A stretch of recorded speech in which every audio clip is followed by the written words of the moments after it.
Police భాషలో ఇలా Revanth Reddy Congress party ఒక పక్కా అటెన్షన్ డైవర్షన్ గ్యాంగ్. ఇలా ఈ 6 గ్యారంటీలు అమలు చేయండి అని తెలంగాణ ప్రజలు ఉద్యమిస్తుంటే వీళ్ళు ఇలా దీని నుంచి తప్పించుకోవడం కోసం ఇలా మా నాయకుల మీద దాడులు చేస్తూ ఉన్నారు. అదేవిధంగా కొండా సురేఖ గారిని ఆమెను ముందర పెట్టి ఆమెతోని రకరకాల అసంబద్ధమైన అవాంఛనీయమైన అమానవీయమైన స్టేట్మెంట్లు ఆమెతోని ఇప్పిస్తూ ఉన్నారు. మళ్ళీ మా నాయకుల మీద ఆమెతోనే మరి స్టేట్మెంట్లు ఇప్పిస్తూ ఉన్నారు. పూర్తిగా మేము ఖండిస్తున్నాం.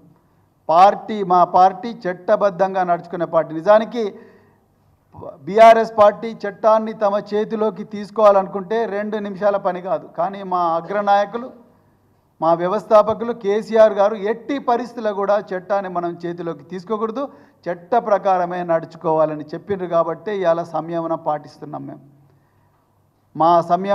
మేము ఏదైతే సంయమనం పాటిస్తున్నామో అది మా బలహీనత కాదు. గుర్తుపెట్టుకో రేవంత్ రెడ్డి, అది మా బలహీనత కాదు. ఇప్పటికి కూడా మా కార్యకర్తలు మా నాయకులందరూ కూడా పీడిత ప్రజల పక్షాన రాజ్యాంగం ఇచ్చిన ఆర్టికల్ 19 అధికరణం ప్రకారమే మేము పీడిత ప్రజల పక్షాన పోరాడడానికి సిద్ధంగా ఉన్నాం. దానికి ప్రాణత్యాగానికైనా సిద్ధంగా ఉండాలని మా నాయకులు పిలిపించిండ్రు. కాబట్టి మా కార్యకర్తలు మీరెన్ని కవ్వింపు చర్యలకు పాల్పడ్డా, కేటీఆర్ గారి కాన్వాయ్ మీద దాడి చేసినా, అదేవిధంగా తెలంగాణ భవన్ మీద దాడి చేసినా, హరీష్ రావు గారి ఆఫీస్ మీద దాడి చేసినా, పాడి కౌశిక్ రెడ్డి గారి మీద దాడి చేసినా, పల్లా రాజేశ్వర రెడ్డి గారి మీద దాడి చేసినా, లేకపోతే ఖమ్మంలో జగదీష్ రెడ్డి గారి మీద, హరీష్ రావు గారి మీద, సబితా ఇంద్రారెడ్డి గారి మీద, వీళ్ళందరి మీద వాళ్ళ కార్లను మీరే ధ్వంసం చేసి మేమే ధ్వంసం చేసినామని చెప్పి మా మీద కేసులు పెట్టి మమ్మల్ని కవ్వింపు చర్యలకు గురి చేసినా మేము ఇంకా సంయమనం పాటిస్తున్నాం. ఎందుకంటే ఈరోజు తెలంగాణలో పుట్టెడు దుఃఖంలో తెలంగాణ ప్రజలు ఉన్నారు. మరి ముఖ్యంగా ఈ హైడ్రా రేవంత్ రెడ్డి ధనదాహానికి తయారు చేసిన ఒక యంత్రం ఈ హైడ్రా బాధితులు ఎవరైతున్నారో వాళ్ళందరి పక్షాన నిలబడాలి. తెలంగాణలో ఉండే లక్షలాది మంది పీడిత ప్రజల పక్షాన నిలబడాలి, వాళ్ళ తరపున పోరాటం చేయాలి. మాతో పాటు వచ్చే ప్రతి ప్రజాస్వామిక శక్తిని మరి ఈ విశాల వేదికలో మమేకం చేయాలి. ఈ ప్రజల కోసం, పీడిత ప్రజల కోసం పోరాడాలని పార్టీ నిర్ణయించుకున్నది. కాబట్టే మీ కవ్వింపు చర్యలకు మేము మరి ఓపిక బట్టి చూస్తూ ఉన్నాం. కానీ మా ఓపిక కూడా అద్దుంటుంది రేవంత్ రెడ్డి, గుర్తుపెట్టుకో. నీ బండారం బయటపడుతూనే ఉన్నది. రాబోయే రోజుల్లో ఇంకా నీ బండారాలు ఎన్ని వేల కోట్ల లక్షల కోట్ల కుంభకోణాలు, ఎంతమంది మెగా కాంట్రాక్టర్లతో నువ్వు రహస్య ఒప్పందాలు కుదుర్చుకున్నావు, వాటి వివరాలు త్వరలోనే మళ్ళీ ఇదే వేదికగా బయట పెట్టబోతున్నాం. మా నాయకులు బయట పెట్టబోతూ ఉన్నారు. అందుకొరకు నీ బండారం బయటపడ్డది. ఏ విధంగా అయితే శ్రీలంకలో మహిందా రాజపక్ష, గోడ్బయ రాజపక్ష ప్రజాగ్రహానికి గురై మాల్దీవులకు ఎట్లయితే పారిపోయినరో, నువ్వు కూడా ఈ తెలంగాణ ప్రజలు, మరి ముఖ్యంగా ఈ పీడిత ప్రజానీకం ఏదైతే ఉన్నదో, ఈ హైడ్రా బాధిత ప్రజానీకం ఏదైతే ఉన్నదో, మూసీ నది సుందరీకరణ అనే ఈ బుల్డోజర్ల చక్రాల కింద నలిగిపోతున్న ప్రజానీకం ఎవరైతే ఉన్నారో వాళ్ళందరూ నీ మీద తిరుగుబాటు చేస్తారో ఆ రోజు నువ్వు కూడా ఎక్కడికో పారిపోయే పరిస్థితి వస్తుంది. నీ గుండెల మీద రాసి పెట్టుకో రేవంత్ రెడ్డి. ఇలా నేను తెలంగాణ ప్రజలందరినీ మా పార్టీ తరపు నుంచి ఒక్కటే కోరుకుంటున్నా, ఒక్కసారి మీరు చూడండి ఎవరు పీడిత ప్రజల వైపు ఉన్నారు, ఎవరు ప్రపంచ బ్యాంకు వైపు ఉన్నారు. రేవంత్ రెడ్డి ప్రపంచ బ్యాంకు వైపు ఉన్నాడు. ఇలా కేసీఆర్ గారు, కేటీఆర్ గారు, భారత రాష్ట్ర సమితి వీళ్ళందరూ కూడా పీడిత ప్రజల పక్షాన ఉన్నారు. పీడిత ప్రజల పక్షాన ఉన్నందుకు మాకు ఈరోజు అందుతున్న బహుమానాలు, ఈరోజు దాడులు జరుగుతూ ఉన్నాయి, అక్రమంగా కేసులు జరుగుతూ ఉన్నాయి. ఇలా సోషల్ మీడియాలో నేను దాడి చేసినాను ఓపెన్గా కేసు పెడుతుంటే, ఓపెన్గా పోస్టులు పెడుతుంటే అతని మీద కేసులు పెట్టలేదు పోలీసులు. పేద ప్రజలు వాళ్ళ బాధనంతా కూడా వెలగక్కుతుంటే సోషల్ మీడియా వేదికగా వాళ్ళ మీద కేసులు పెట్టిండ్రు. మరి ఈయన మీద ఎందుకు పెట్టలేదు కేసు? సోమాటో. ఎందుకంటే ఈయన అధికార పార్టీ, రేవంత్ రెడ్డి అనుచరుడు, అందుకొరకు పెట్టలేదు.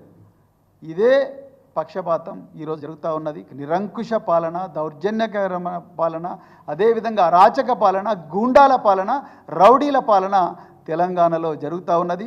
దీన్ని అందరూ కూడా ప్రజలు, ప్రజాస్వామిక వ్యక్తులు, అందరు శక్తులు అందరూ కూడా ఖండించాలి. పెద్ద ఎత్తున కూడా ఇదే నినాదంతో మేము పీడిత ప్రజలకు రక్షణగా ఉంటాం, రక్షణ కవచంగా ఉంటాం, వాళ్ళకి న్యాయం జరగాలనే నినాదంతోనే ఇలా బీఆర్ఎస్ పార్టీ ప్రజల్లోకి పోబోతున్నది. అదేవిధంగా కేటీఆర్ గారి మీద మీరు కేటీఆర్ గారు కానీ తర్వాత పార్టీ నాయకుల మీద మీరెన్ని దాడులు చేసినా మేము వెనకడుగు వేసే ప్రసక్తే లేదు.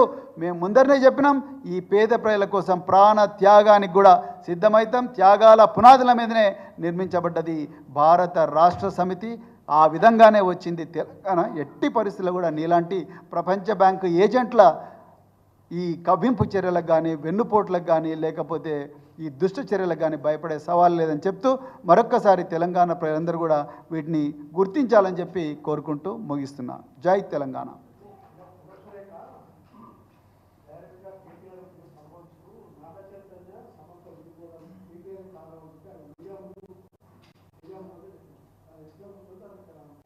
చాలా అమానవీయమైన కామెంట్ అండి. ఏమాత్రం సంస్కారం లేని కామెంట్. కొండా సురేఖ గారికి అసలు ఆమె మంత్రివర్గంలో ఉండే అర్హత కూడా వారికి లేదు. అమానవీయమైన కామెంటు, కించపరిచే కామెంటు, ఒక వ్యక్తి యొక్క ఇమేజ్ను దెబ్బతీసే కామెంటు. దీని మీద తప్పకుండా లీగల్ చర్యలు కూడా ఉంటాయి. ఇట్లా నోరు మూసుకొని కూర్చోరు తెలంగాణ ప్రజలు. నేను మళ్ళీ రిపీట్ చేస్తున్నా, మేము మళ్ళీ ఇప్పుడు కూడా చెప్తున్నా, మా పార్టీ నాయకులు కేటీఆర్ గారు పీడిత ప్రజల కోసం రాత్రింబవళ్ళు పోరాడుతూ ఉన్నారు. ఆ పోరాటాన్ని చూసి తట్టుకోలేక మా బండారం బయటపడుతుందని చెప్పి కాంగ్రెస్ పార్టీ ఇలా కొండా సురేఖ గారితోని చాలా విచ్చలవిడి, అంటే సంస్కృతి లేక సంస్కారం లేని కామెంట్స్ చేయిస్తూ ఉన్నారు. తప్పకుండా ఆమె వెనక్కి తీసుకోవాలి, క్షమాపణ చెప్పాలి. అటెన్షన్ డైవర్షన్ చేయాలని చూస్తున్నారు. ఆమె తప్పకుండా క్షమాపణ చెప్పాలి. క్షమాపణ చెప్పేదాకా మేము అన్ని లీగల్ ఆప్షన్స్ కూడా ఎక్స్ప్లోర్ చేస్తాం, ప్రజల ముందర పెడతాం. తప్పకుండా వారు దాన్ని వెనక్కి తీసుకోవాల్సిందే, వెనక్కి తీసుకోవాలని డిమాండ్ చేస్తున్నాం. ఏమాత్రం కూడా అంటే మాటల్లో చెప్పలేనంత అమానవీయమైన సంస్కారం లేని కామెంట్ కొండా సురేఖ గారు చేస్తున్నారు. వాళ్ళ కాంగ్రెస్ సంస్కృతికి అద్దం పడుతున్నది ఆమె చేసే కామెంట్.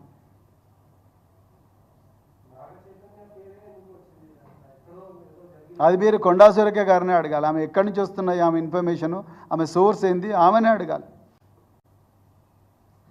ఇది తప్పండి. ఒక ఒక ఒక జాతీయ ఒక నాయకుడిని, ఒక మంచి ఇమేజ్ ఉండి తెలంగాణను ప్రపంచ పటంలో పెట్టిన ఒక గొప్ప దార్శనికుడిని ఇంత నీచంగా మాట్లాడడం అనేది చాలా చాలా దురదృష్టకరం. కాంగ్రెసు సంస్కృతి, నీచ సంస్కృతికి నిలువుటద్దం కొండా సురేఖ గారు చేస్తున్నారు.